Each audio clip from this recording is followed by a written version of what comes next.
Dans ma vidéo résumant le livre Père riche, Père pauvre de Robert Kiyosaki, je vous avais décrit que pour devenir riche, il fallait minimiser ses dépenses, limiter les passifs et se concentrer sur les actifs. Dans cette vidéo, je vais vous présenter le cadran de cash flow qui représente les 4 possibilités de générer un revenu.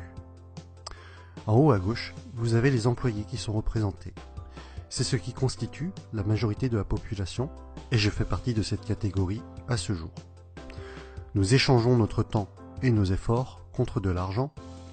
Si nous ne travaillons pas, nous ne sommes pas payés, sauf congés payés et autres RTT.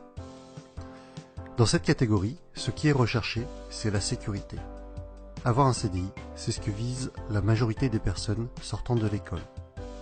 En effet, on nous a toujours appris qu'avoir de bonnes notes à l'école était important pour détenir un CDI et que c'était synonyme de sécurité.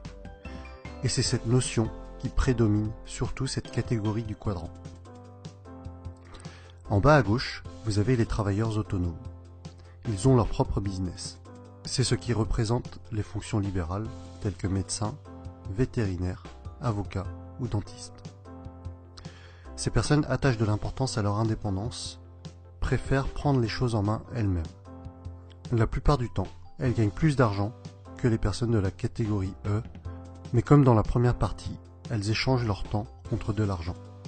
Autrement dit, si elles ne travaillent pas, elles ne sont pas payées. En haut à droite maintenant, il s'agit de la catégorie B. Vous êtes propriétaire d'un grand business, ou alors vous avez votre propre système et pas seulement votre job. Vous mettez en place une façon de générer votre argent, même si vous n'êtes pas forcément, physiquement, derrière les commandes. Des personnes travaillent pour vous. Si vous vous absentez, vous gagnez quand même de l'argent par vos employés ou votre système. Les personnes de cette catégorie B ne sont pas forcément les plus intelligentes de leur business. Au contraire, elles recherchent des personnes très compétentes pour faire fonctionner le système à leur place et elles délèguent un maximum. C'est donc le leadership qui les caractérise et une bonne communication est également requise. Ces personnes-là ne travaillent pas pour leur entreprise, mais leur entreprise travaille pour elles. Les blogueurs et les youtubeurs à succès font partie également de cette catégorie. Personne ne travaille pour eux, mais leur système, ou plutôt leur support, que ce soit articles, vidéos ou formations, génère des revenus sans qu'ils ne soient obligatoirement devant leur écran. En bas à droite, pour finir, vous avez les investisseurs. Les investisseurs trouvent des solutions pour faire travailler l'argent à leur place. Ils ne travaillent pas à proprement parler. En plaçant leur argent judicieusement, ils vont générer systématiquement encore plus d'argent. Actions, dividendes, loyers, immobilier sont leurs terrains de prédilection. Ils sont financièrement intelligents, utilisent leur argent et parfois même celui des autres pour créer leur richesse. C'est par exemple le cas pour leurs locataires qui, avec leur loyer, payent les crédits de leurs investissements immobiliers. Le constat général est à peu près le suivant. 95% des personnes sont à gauche du cadran et ont 5% de la richesse, alors qu'à droite, on est à 5% de la population qui détient 95% de la richesse. À droite, grosso modo, vous avez l'argent et le temps. Vous accédez à la liberté financière au bout d'un certain temps.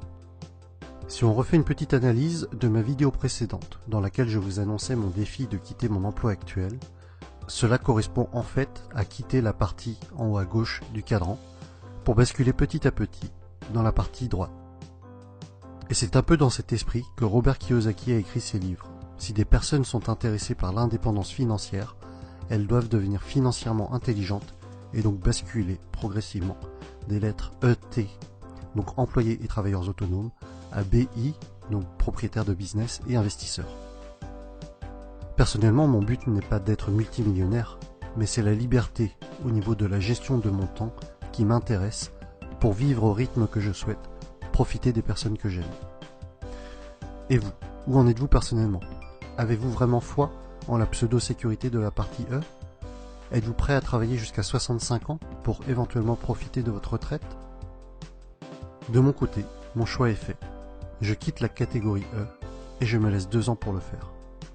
Et voilà pour la présentation du cadran de cash flow de Robert Kiyosaki.